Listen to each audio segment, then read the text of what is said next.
Yesterday we did receive some precipitation, approximately a quarter inch of rain. Even though we got that precipitation, all it merely did was slow down the fire's progression.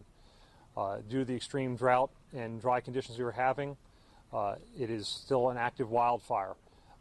It is extremely challenging for the New Jersey Forest Fire Service, our partners in New York, the DEC Rangers, as well as all the cooperating agencies coming out to help us with structure protection and help us engage the fire on the fire lines.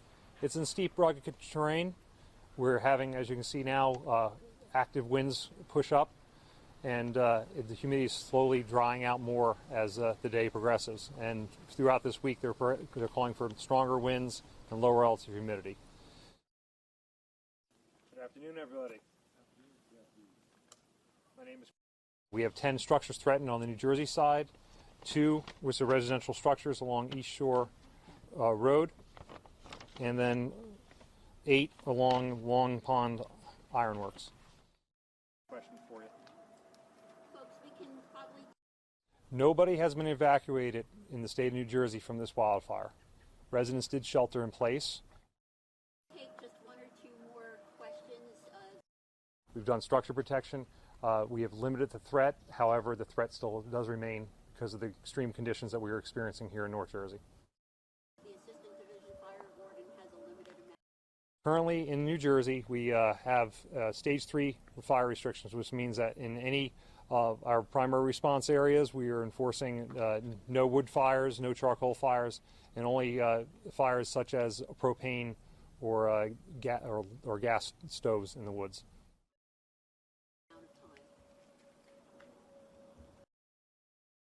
With the current weather we have today, we have a westerly wind, so it's pushing east, pretty much up in New York State. Tomorrow, as your agency meteorologists have already forecasted, they're calling for a northwest wind, which will be pushing the smoke and fire back towards New Jersey. However, we do have containment lines that are being established in those areas to mitigate its further development into New Jersey. However, again, we are experiencing an unprecedented dry spell, and we are currently in historical numbers for our critical fuels, or the forest floor, being dried out, and we're seeing stuff that we haven't seen in quite some time here in New Jersey. I think we're good. Okay, thank you so much. Where the fire occurred is in part of New Jersey and New York, where it's just mountainous, the Appalachian mountain range, the northern part of it. So it's just all carved out through centuries of glacial push, and it's extremely rugged terrain. Not the best for hiking. Not many hiking trails have been established over the centuries that we've been settled here, and no road systems have really been plugged in there. So it's just extremely limited and almost like a wilderness setting for us to get up there. So it's making access to go fight the fire hard to get equipment in there because some areas it's too steep for bulldozers to go to. So it is somebody on the ground digging fire line, choking on smoke and dust, trying to suppress this fire with manual labor. And again, with limited water access, we are requiring helicopters and miles of fire hose coming in. Again, being brought in by people hiking with 80 to 90 pounds of gear on their back. Thank you. Thanks for all you guys do too. Appreciate it. The conditions that we're experiencing right now, per the National Weather Service keeping records, it was the longest dry stretch for significant rain. I think it was like something about 40-something days.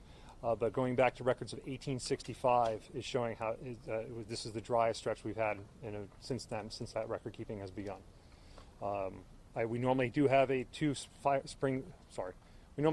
seasons in New Jersey. They normally occur between March 15th, not that it's a calendar date, but about mid-March to mid-May is our spring season, which is normally extremely active.